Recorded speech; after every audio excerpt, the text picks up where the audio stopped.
Welcome back for another month. Unlike the other months, I had no idea what I wanted to do this month, and I was talking to a friend, and I was also scrolling through Pinterest at the same time, and she was like, it's not that deep, just pick a theme. And then I was like, okay. So the first doodle that actually did come up on my Pinterest feed was like a pastry, and I was like, that would actually be really cool to do. And then I took a lot of inspiration from Strawberry Shortcake. Like, there's this one scene where Strawberry was baking a bunch of strawberry shortcakes, and they all look different, but really cool at the same time, so I was very inspired by that. I'm a big fan of the Strawberry Shortcake universe. I think it's adorable how they all have like their own little like houses, and they all have like their own specialties. I feel like it's an ideal friend group. I love it so much. So I'm looking at it right now. For the title page, I just did a few doodles. I feel like this is the messiest page out of the entire setup.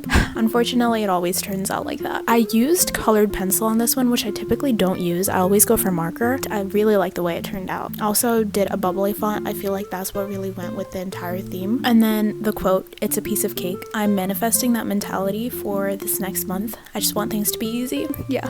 February was a hard month, guys. Also, I really went overboard on the washi tape because I had a lot of negative space. I also need more doodles, like the sparkles and the circles. I always use that.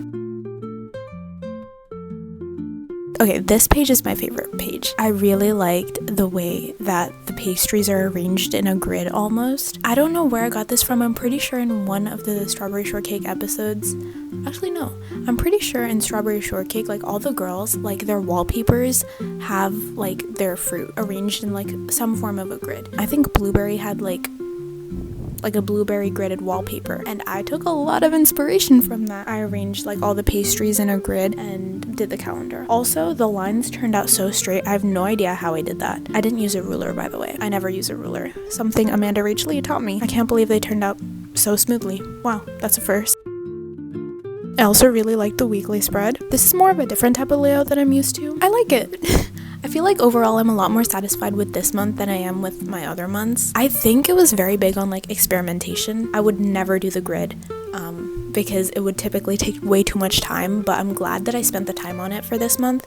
I think it turned out really good, and I'm really happy. If you are not picking up that vibe, I'm making it very clear. I also experimented on the purple. That's a color that I never use that much, and I don't know why. I want to use that color more. Personally, I think the key to a good bullet journal theme is repetition, and I love the repetition of the pastries in this theme. And I feel like last month's theme, February specifically, didn't really work out that well because there were so many different elements going on, like the Coca-Cola bottle and the letters and the lipstick marks. I feel like it was too much. It didn't really come across that well because there were so many elements I had to deal with. But this time, it's literally just the pastries themselves, and I think that turned out so much better. It was a nice learning opportunity for sure. Anyways, this is the final flip through. Thank you guys so much for watching.